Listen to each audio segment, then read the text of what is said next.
आज हम लोग विविध प्रश्नावली का अध्ययन करेंगे। तो दिया गया है एक्स वाई तल में एक्स अक्ष की धनात्मक दिशा के साथ वामावर्त दिशा में 30 अंश का कोण बनाने वाला मात्रक सदिश लिखिए। तो एक्स वाई तल में एक्स अक्ष की धनात्मक दिशा के साथ वामावर्त दिशा में 30 अंश कोण बनाता है सदिश, इसलिए थीटा बराबर यहाँ पे आ जाएगा 30 अंश। थीटा बराबर 30 अंश फार्मूला लिखाया गया था मात्रक सदिश बराबर आई cap cos theta plus j cap sine theta. तो यहाँ पे हम थीटा का मान रख दें तो आ जाएगा आई cap cos 30 plus j cap sign 30।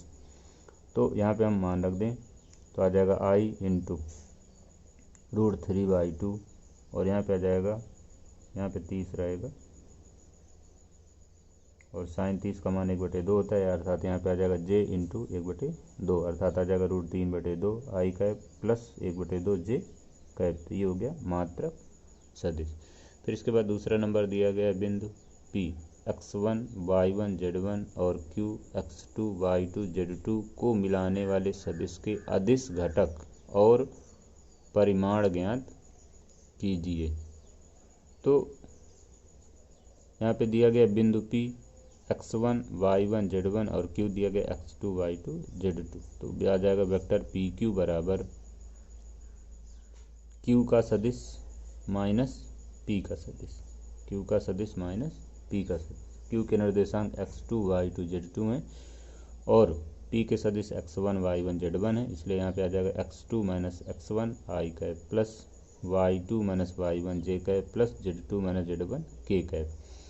तो यहाँ से आ जाएगा अदिश घटक x2 minus x1 comma y2 minus y1 comma z2 minus z1। क्योंकि यहाँ पे i j और k सदिश दिए गए थे तो इनको छोड़ दिया जाए, तो जो बचेगा शेष वो अदिश घटक कहलाएंगे। अब इसके बाद इसका परिमाण से, परिमाण अर्थात PQ का माड। तो PQ का माड बराबर हो जाएगा √i के गुणांक का वर्ग प्लस j के गुणांक का वर्ग प्लस k के गुणांक का वर्ग, अर्थात आ जाएगा √x2 माइनस x1 का whole square plus y2 minus y1 का whole square plus z2 minus z1 का होल स्क्वायर। अब यहाँ पे प्रश्न नंबर 3 दिया गया था कि एक लड़की पश्चिम दिशा में 4 किलोमीटर चलती है, पश्चिम दिशा में 4 किलोमीटर चलती है, उसके पश्चात वह उत्तर से 30 अंश पूर्व दिशा में 3 किलोमीटर चलती है और रुक जाती है। प्रस्थान के प्रारंभिक बिंदु से लड़की का विस्थापन ज्ञात कीजिए। अर्थात इस तरह से हम बना लें तो ये आ जाएगा एक्स अक्ष, ये वाई अक्ष, अर्थात ये ईस्ट, ये वेस्ट, ये नॉर्थ और ये साउथ। तो यहाँ पे दिया गया कि 4 किलोमीटर पश्चिम दिशा में चलती है, तो ये मूल बिंदु हो गया। यहाँ से लड़की 4 किलोमीटर यहाँ पे पहुँची ए बिंदु पर। अब कह रहा है कि उसके पश्चात वह उत्तर से, तो अगर इस बिंदु पर उत्तर देखें तो ये यहाँ पे होगा, इसलिए इसी के समांतर एक रेखा हमने ऐसे खींच लिया तो उत्तर ये हो गया। अर्थात यहाँ पे यदि हम कोई बिंदु डाल दें, मान लीजिए हम यहाँ पे P डाल दें, तो AP के साथ पूर्व की दिशा में, अर्थात इस दिशा में 30 अंश का कोण, तो ये कोण हो जाएगा 30 अंश की दिशा में 3 किलोमीटर विस्थापन। तो AB का मान 3 किलोमीटर हो जाएगा और B बिंदु पर रुक जाती है। तो प्रारंभिक बिंदु से यानी कि O से B का सदिश ज्ञात करना है, यानी कि OB का मान ज्ञात करना है। O से B का विस्थापन यानी कि वेक्टर OB का मान ज्ञात करना है। तो मान लें कि माना R बराबर OB है, माना वेक्टर R बराबर OB है, या OB का मान यदि निकालें तो त्रिभुज नियम से आ जाएगा OA plus AB, vector OA plus AB।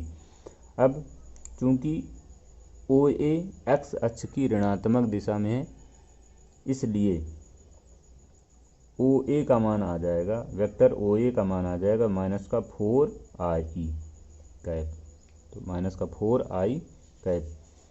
और जो AB वेक्टर है, यदि AB का वेक्टर निकालें अर्थात वेक्टर AB का मान निकालें तो AB y अक्ष के साथ 30 अंश का कोण बनाती है, इसलिए x अक्ष के साथ यानी कि ये कोण यहाँ पे 60 अंश होगा, अर्थात यहाँ से आ जाएगा थीटा बराबर 60 अंश। इसलिए हम अगर इसका मान निकालें तो इसका परिमाण दिया गया था 3 मात्रक, ए बी का परिमाण दिया गया 3 मात्रक, इसलिए ए बी का एकांक सदिश यदि यहाँ पे हम निकालें तो एकांक सदिश निकल आएगा i cap into cos theta plus j cap sine theta से। तो थीटा का मान यहाँ पे ये वाला लिया जाएगा 60 अंश, अर्थात यहाँ पे वेक्टर ए बी का मान आ जाएगा 3 ब्रैकेट में I cos 60 plus J sign 60। अब यहाँ पे हम मान रख दें तो आ जाएगा माइनस का 4 आई प्लस यहाँ पे आ जाएगा 3 ब्रैकेट में आ जाएगा आई इंटू कॉस 60 का मान 1/2 प्लस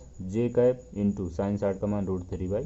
तो यहाँ पे हम 3 का अंदर गुणा करा लें तो आ जाएगा माइनस का 4 आई प्लस इसका इसमें गुणा करें तो 3/2 आई कैप और इसका इसमें गुणा करें तो प्लस का 3√3/2 जे कैप आ जाएगा। इन दोनों को हल कर लें एलसीएम लेके, तो एलसीएम लेके हल करेंगे तो ये आ जाएगा इसका इसमें गुणा तो माइनस का 8 आई आ जाएगा और इस पर आ जाएगा 3i/2। तो इसको हम हल कर लें, ये वाला इसी तरह से रहेगा, इसको हम हल कर लें तो आ जाएगा माइनस का 5/2 आई कैप प्लस 3√3/2 जे कैप, अर्थात लड़की का जो विस्थापन होगा वो -5/2 आई कैप प्लस 3√3/2 जे कैप होगा।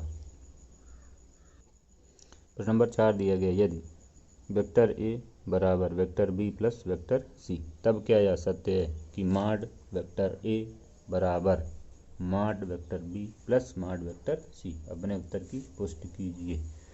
तो देखें दिया गया है वेक्टर ए बराबर vector b plus vector c, vector a बराबर वेक्टर बी प्लस वेक्टर सी।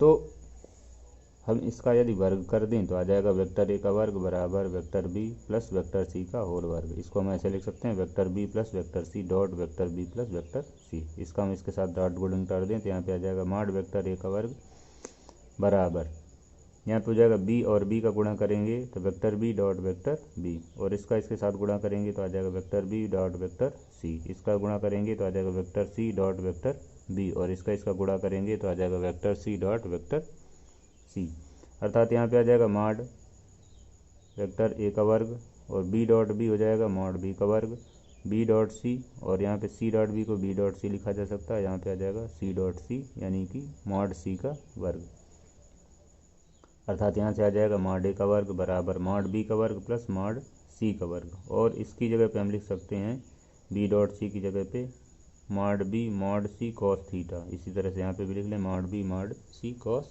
थीटा। तो यहाँ पे आ जाएगा मॉड ए का वर्ग बराबर मॉड बी का वर्ग प्लस मॉड सी का वर्ग plus 2 mod B mod C cos theta, जहाँ जो थीटा है वो बी वेक्टर बी और वेक्टर सी के मध्य कोण है। तो फर्स्ट नंबर, यदि थीटा का मान 0 है तो कॉस थीटा बराबर आ जाएगा कॉस 0, और कॉस 0 का मान हो जाएगा 1, इसलिए यहाँ से आ जाएगा मॉड ए का वर्ग बराबर मॉड बी का वर्ग प्लस मॉड सी का वर्ग plus 2 into mod B mod C. तो इसे हम लिख सकते हैं मॉड ए का वर्ग बराबर मॉड बी का वर्ग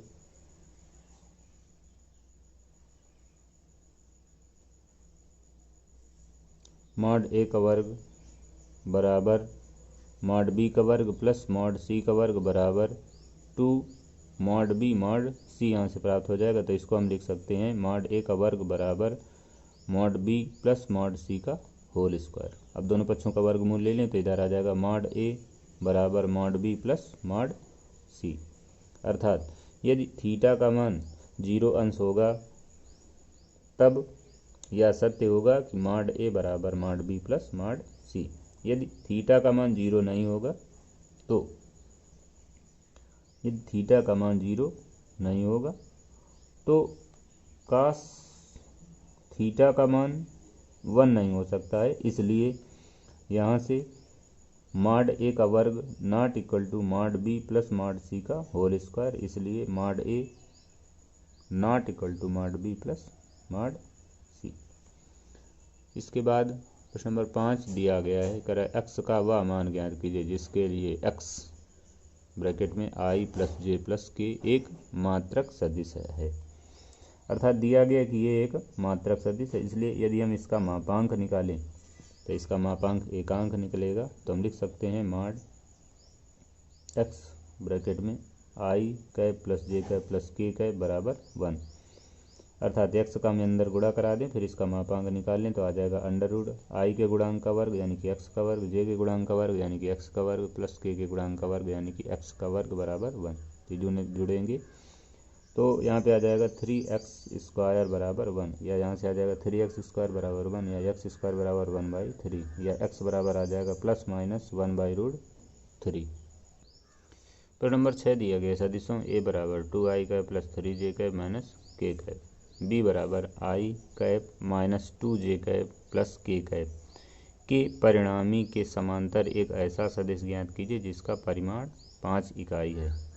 तो सबसे पहले हम इसमें यहाँ पे जो है वेक्टर a और वेक्टर b का परिणामी निकाल लें। तो वेक्टर a और वेक्टर b का परिणामी आ जाएगा a plus b, vector a plus vector b। तो यहाँ पे हम मान रख दें तो आ जाएगा 2i plus 3j minus k plus i minus 2j plus k। तो यहाँ से a प्लस b का मान निकल आएगा, i जुड़ेगा तो 3i, j वाला हल हो जाएगा तो यहाँ पे आ जाएगा प्लस का j, और ये k वाला k से कट जाएगा, अर्थात आ जाएगा a व b का परिणामी मान लिया गया कि c है, इसलिए c बराबर आ जाएगा 3i प्लस j।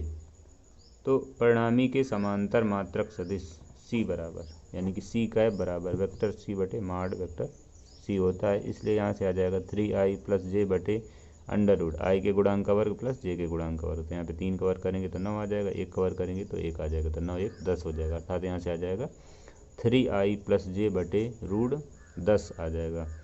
तो अब यहाँ से हम निकालेंगे 5 इकाई परिमाण का सदिश। तो ये इकाई सदिश है, इसमें यदि हम 5 का गुणा करा दें तो वह सदिश जिसका परिमाण 5 इकाई होगा निकल आएगा, इसलिए इसमें हम 5 का गुणा करा दें तो आ जाएगा 5 इंटू आ जाएगा 3i प्लस j बटे रूट 10। अब इनको हम अलग अलग कर लें तो इसका इसमें गुणा करेंगे तो 5 3 15 बटे रूट 10 i आ जाएगा, इसमें गुणा करेंगे तो 5 बटे रूट 10 j आ जाएगा। 7वां नंबर दिया गया यदि वेक्टर a बराबर i plus j plus k, vector b बराबर 2i minus j plus 3k और वेक्टर c बराबर i minus 2j plus k, तो सदिश 2 vector a minus vector b plus 3 vector c के समांतर एक मात्रक सदिश ज्ञात कीजिए। तो सभी का मान नोट कर लें। a बराबर दिया है i plus j plus k, b बराबर 2i minus j plus 3k और c बराबर i minus 2j plus k दिया गया 2a minus b plus 3c का।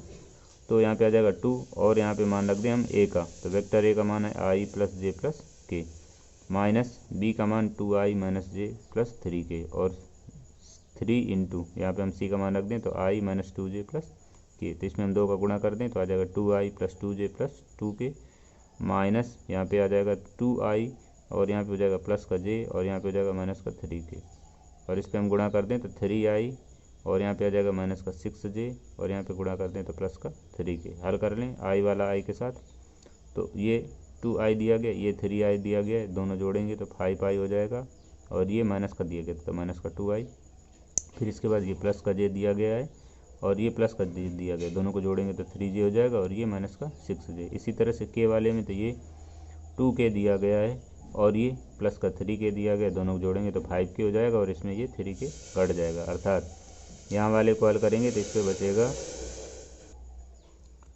तो यहाँ पे आ जाएगा 3i माइनस इन दोनों को हल करेंगे तो 3j और इन दोनों को हल करेंगे तो प्लस का 2k आ जाएगा। अब यहाँ से 2a minus b plus 3c के समांतर मात्रक सदिश, अर्थात यहाँ से आ जाएगा 3i minus 3j plus 2k बटे इसी का मापांक, तो मापांक निकालेंगे तो आ जाएगा अंडर रूट आई के गुणांक का वर्ग प्लस जे के गुणांक का वर्ग प्लस के गुणांक का वर्ग। तो यहाँ पे आई का गुणांक 3 दिया गया तो 3 का वर्ग किया जाएगा, यहाँ पे जे का गुणांक -3 दिया गया, यहाँ पे -3 का वर्ग किया जाएगा, यहाँ पे के का गुणांक 2 दिया गया, यहाँ पे 2 का वर्ग किया जाएगा।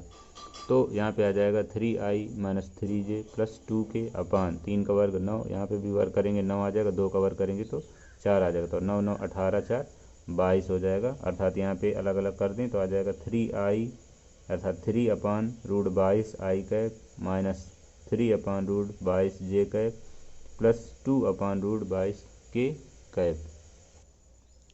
प्रश्न नंबर 8 दिया गया, दर्शाइए कि बिंदु 1, -2, -8, बी 5, 0, -2 और सी 11, 3, 7 संरेख हैं और बी द्वारा ए सी को विभाजित करने वाला अनुपात भी ज्ञात कीजिए। तो बिंदु ए दिया गया 1, -2, -8, बी दिया गया 5, 0, -2 और सी दिया गया 11, 3, 7। इसलिए बिंदु ए का सदिश बराबर हो जाएगा i - 2j - 8 के, बी का सदिश हो जाएगा 5i + 0j - 2 के, सी का सदिश हो जाएगा 11i प्लस का 3j प्लस का 7 के। तो सबसे पहले यहाँ से हम निकाल लें वेक्टर ए बी बराबर, तो यहाँ पे हो जाएगा बी का सदिश माइनस ए का सदिश। तो बी का सदिश ये दिया गया, ए का सदिश ये दिया गया, हल करेंगे तो आ जाएगा 5i + 0j - 2 के minus i + 2j cap plus 8 के कैप, यहाँ पे इतना आ जाएगा। अब इसको हल करेंगे तो i वाला i के साथ तो 4i बचेगा, j वाला j के साथ तो प्लस का 2j, k वाला k के साथ तो प्लस का 6k। तो इससे हम 2 कॉमन ले सकते हैं, तो 2 कॉमन ले लेंगे तो अंदर बचेगा यहाँ पे 2i + j + 3k। इसी प्रकार से हम AC का सदिश निकालें तो आ जाएगा AC का सदिश बराबर C का सदिश माइनस A का सदिश। तो C का सदिश ऊपर दिया गया था, दिया गया 11i + 3j + 7k, तो यहाँ पे रख लेंगे 11i + 3j + 7k minus A। तो A का सदिश दिया गया था i - 2j - 8k, तो यहाँ पे हम माइनस इनका गुणा करेंगे तो ये माइनस का, ये प्लस का, ये प्लस का, अर्थात यहाँ पे हो जाएगा माइनस का i प्लस का 2j प्लस का 8k। तो अब हम इसको हल करें तो यहाँ पे आ जाएगा 11 में ये i घट गया तो बचेगा 10i, 3 ये दिया गया, 2 ये दिया गया तो 5j, 7 ये दिया है, 8 ये दिया है तो 15k आ जाएगा। अर्थात हम यहाँ से 5 कॉमन ले लें तो ब्रैकेट में आ जाएगा 2i + j + 3k। अब यहाँ से हम मान निकाल लें, क्योंकि यहाँ पे जो अंदर ये सदिश दिया गया और ये दोनों सदिश दिए गए हैं, दोनों सदिश बराबर दिए गए हैं, इसलिए यहाँ से हम मान निकालें ए बी बटे ए सी बराबर, तो ए डी बटे बी सी ए सी बराबर आ जाएगा 2 ब्रैकेट में 2i + j + 3k और यहाँ पे आ जाएगा 5 और ब्रैकेट में आ जाएगा 2i + j + 3k। तो ये इससे कट जाएगा, अर्थात ए बी बराबर आ जाएगा 2/5 AC। इसलिए बिंदु ए, बी, सी संरेख हैं। अब मान लिया कि माना बिंदु बी AC को m अनुपात n के अनुपात में विभाजित करता है, क्योंकि ऊपर ज्ञात करना था कि b द्वारा AC को विभाजित करने वाला अनुपात ज्ञात कीजिए, इसलिए हमने यहाँ पे मान लिया कि माना बिंदु b AC को m अनुपात n के अनुपात में विभाजित करता है। इसलिए b का सदिश बराबर यहाँ पे हो जाएगा m × c का सदिश प्लस n × a का सदिश बटे m + n बटे m + n। अब यहाँ पे हम सबके मान रख दें तो b का सदिश दिया गया था 5i + 0j - 2k बराबर m × c का सदिश है 11i + 3j + 7k plus n × a का सदिश दिया गया था i - 2j - 8k बटे m + n। तो इसका हम इधर पक्षांतर करें तो आ जाएगा इसके साथ m + n का गुणा होगा, अर्थात आ जाएगा 5i - 2k × m plus 5i - 2k × n बराबर m ब्रैकेट में 11i प्लस का 3j प्लस का 7k प्लस n ब्रैकेट में आ जाएगा i - 2j - 8k। तो अब हम यहाँ पे m वाले एक तरफ कर लें और n वाले एक तरफ कर लें, तो इस वाले पद को हम इधर पक्षांतर करेंगे और इससे हम कॉमन ले लेंगे, तो यहाँ पे देखो 5i - 2k, इसको इधर पक्षांतर करेंगे तो माइनस का 11i, इसको इधर पक्षांतर करेंगे तो माइनस का 3j, इसको इधर पक्षांतर करेंगे तो माइनस का 7k × m आ जाएगा। अब इस वाले पद को हम इधर पक्षांतर करेंगे और n कॉमन ले लेंगे तो आ जाएगा i - 2j - 8k minus 5i + 2k × n आ जाएगा। तो अब इसको हम हल करें तो i वाले को i के साथ इसको और इसको हल करेंगे तो 5 ये दिया गया प्लस का, ये माइनस का 11 हल करेंगे तो 6i आ जाएगा। ये 2k दिया गया है, ये 3j दिया गया है यहाँ पे, तो 3j को यहाँ पे लिख लें और ये 2k और ये 7k, तो दोनों को जोड़ेंगे तो माइनस का 9k आ जाएगा × m आ जाएगा। इसी तरह से इस तरफ ये i वाला दिया गया और ये i वाला दिया गया, हल करेंगे तो 4i आ जाएगा। इसके बाद ये j वाला दिया गया तो j वाला बना रहेगा, ये k का दिया गया और ये k का पार्ट दिया गया, तो यहाँ पे आ जाएगा माइनस का 6k × n। तो अब इसको हम यहाँ n को इधर पक्षांतर कर लें तो आ जाएगा m/n। इससे हम 2 कॉमन ले सकते हैं, तो 2 कॉमन ले लिए तो यहाँ पे बचेगा माइनस का 2i, यहाँ पे माइनस का j और यहाँ पे माइनस का 3k बटे इससे हम 3 कामन ले लें, तो 3 कामन लेंगे तो यहाँ पे भी बचेगा 2i माइनस का j माइनस का 3k। तो ये जो है पूरा इससे कट जाएगा, अर्थात आ जाएगा m/n बराबर 2/3, अर्थात m/n बराबर 2/3। इसलिए बिंदु बी AC को 2/3 के अनुपात में विभाजित करता है। प्रश्न नंबर 9 दिया गया दो बिंदुओं P 2a cap plus b cap और q a cap minus b cap को मिलाने वाली रेखा को 1/2 के अनुपात में बाय विभाजित करने वाले बिंदु R का स्थित सदिश ज्ञात कीजिए। या भी दर्शाइए कि बिंदु P रेखाखंड RQ का मध्य बिंदु है। तो यहाँ पे बिंदु P का सदिश हो जाएगा, दिया गया 2a cap plus b cap, q का सदिश दिया गया a cap minus 3b cap और अनुपात दिया गया m/n बराबर 1/2। तो दिया गया कह रहा है कि R जो है 1/2 बाय विभाजित करता है। तो R का सदिश बराबर m इंटू क्यू का सदिश माइनस n इंटू पी का सदिश बटे m माइनस n। तो m का मान यहाँ से निकलेगा 1 और q का सदिश दिया गया था a माइनस 3b। तो यहाँ पे आ जाएगा vector a minus 3 vector b minus n का मान 2 दिया गया इंटू p का सदिश, तो p का सदिश दिया गया 2 vector a plus vector b और यहाँ पे आ जाएगा m माइनस n अर्थात 1 माइनस 2। तो इसको हम हल करेंगे तो आ जाएगा a माइनस 3b और यहाँ पे 2 का अंदर गुणा करें तो आ जाएगा माइनस का 4a और माइनस का 2b और नीचे हल करेंगे तो आ जाएगा माइनस का 1। इसको और हल कर लें तो a वाले को a के साथ हल करें तो यहाँ पे माइनस का 3a बचेगा और इस b वाले को b के साथ हल करेंगे तो यहाँ पे माइनस का 5b बचेगा और अपान में आ जाएगा माइनस का 1 अर्थात -1 का यदि भाग दे दें तो आ जाएगा 3a प्लस 5b। अब RQ के मध्य बिंदु का सदिश निकाल लें तो RQ का मध्य बिंदु का सदिश हो जाएगा R का सदिश प्लस Q का सदिश बाई 2। तो R का सदिश दिया गया था 3a प्लस 5b, यह भी निकाला गया और Q का सदिश दिया गया था a माइनस 3b बाई 2। तो a वाला a के साथ जोड़ेंगे तो आ जाएगा 4a और b वाले को b वाले के साथ हल करेंगे तो प्लस का 2b और पूरे के बटे 2 रहेगा। तो अब यहाँ से हम 2 कामन ले लें तो 2 कामन लेंगे तो आ जाएगा 2 बाहर अंदर आ जाएगा 2a प्लस b बटे 2। तो ये 2 से 2 कट जाएगा अर्थात यहाँ पे आ जाएगा 2a प्लस b। तो ये जो यहाँ पे सदिश निकला हुआ है ये p का सदिश दिया गया है, इसलिए RQ का मध्य बिंदु p है। नंबर 10 दिया गया एक समांतर चतुर्भुज की संलग्न भुजाएं 2i cap minus 4j cap plus 5k cap और i minus 2j minus 3k cap हैं। इसके विकर्ण के समांतर एक मात्रक सदिश ज्ञात कीजिए, इसका क्षेत्रफल भी ज्ञात कीजिए। तो समांतर चतुर्भुज की संलग्न भुजाएं यहाँ पे दी गई हैं। तो यहाँ पे हम लिख सकते हैं कि माना वेक्टर a बराबर i cap minus 4j cap plus 5k cap और वेक्टर b बराबर i cap minus 2j cap minus 3k cap. तो समांतर चतुर्भुज का क्षेत्रफल होता है माड a क्रॉस b। तो यहाँ से हम a क्रॉस b का मान निकालें तो आ जाएगा i j और k। i का गुणांक यहाँ पे 2 दिया गया तो यहाँ पे 2 रख लिया, j का 4 दिया गया माइनस का तो 4 रख दिया गया, k का 5 दिया गया यहाँ 5 रख दिया। इसमें i का गुणांक 1 यहाँ पे माइनस का 2 यहाँ पे माइनस का 3। तो अब हम इसका क्रॉस निकाल लें यानी कि सदिश गुणन निकाल लें तो i वाला पार्ट लेंगे तो i बंद कर देंगे, इसका इसके साथ गुणा तो 4 3 12 प्लस का और इसका इसके साथ गुणा तो 5 दूना 10।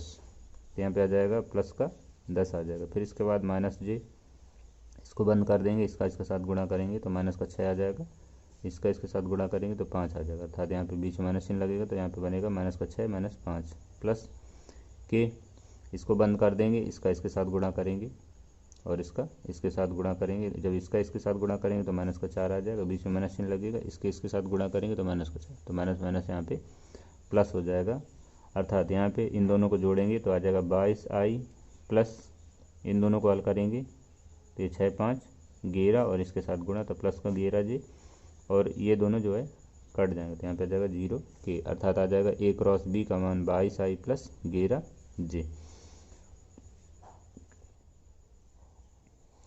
तो समांतर चतुर्भुज का क्षेत्रफल बराबर माड a क्रॉस b बराबर, अब इसका मापांक निकालें तो आ जाएगा अंडर रूट i के गुणांक का वर्ग प्लस j के गुणांक का वर्ग प्लस k के गुणांक का वर्ग। तो i का गुणांक 22 दिया गया तो 22 का वर्ग आ जाएगा प्लस j का गुणांक 11 दिया गया तो 11 का वर्ग आ जाएगा प्लस k का गुणांक 0 दिया गया, 0 का वर्ग करेंगे तो 0 आ जाएगा। अब यहाँ पे 22 का वर्ग करेंगे तो 4 84, 11 का वर्ग आ जाएगा 121, जोड़ेंगे तो 5 आ जाएगा और इसका हम वर्गमूल निकाल लें तो आ जाएगा 11√5, अर्थात समांतर चतुर्भुज का क्षेत्रफल आ जाएगा 11√5 वर्ग मात्रक। तो अब यहाँ पे जो है समांतर चतुर्भुज की संलग्न भुजाएं दी गई। तो हमने मान लिया कि माना ए बी और ए सी के सदिश दिए गए। ए बी का सदिश हो गया 2i - 4j + 5k और बी सी का सदिश हो गया i - 2j - 3k। तो इसलिए इसका विकर्ण ए सी हो जाएगा। तो विकर्ण ए सी बराबर, सूत्र होता है त्रिभुज नियम से, ए सी बराबर A B plus B C, A B plus B C. इसलिए दोनों के मान रख दें यहाँ पे। तो यहाँ पे प्राप्त हो जाएगा 2i - 4j + 5k, 2i - 4j + 5k plus B सी का मान i - 2j - 3k। तो i वाले को i के साथ हल करें तो 3i, j वाले को j के साथ करें तो 6j और k वाले को k के साथ हल करें तो 2k आ जाएगा। यहाँ पे इतना आ जाएगा।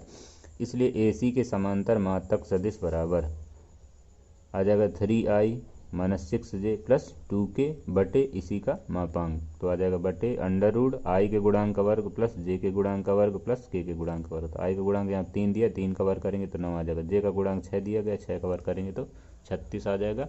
k का गुणांक 2 दिया गया था, 2 का वर्ग करेंगे तो 4 आ जाएगा। अर्थात यहाँ से आ जाएगा 3i - 6j + 2k बटे √49 और 49 का यदि हम वर्गमूल निकाल लें तो 7 आ जाएगा।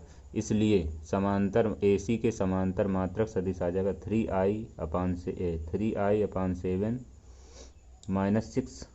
- 6/7j कैप + 2/7k कैप। ये आ जाएगा मात्रक सदिश।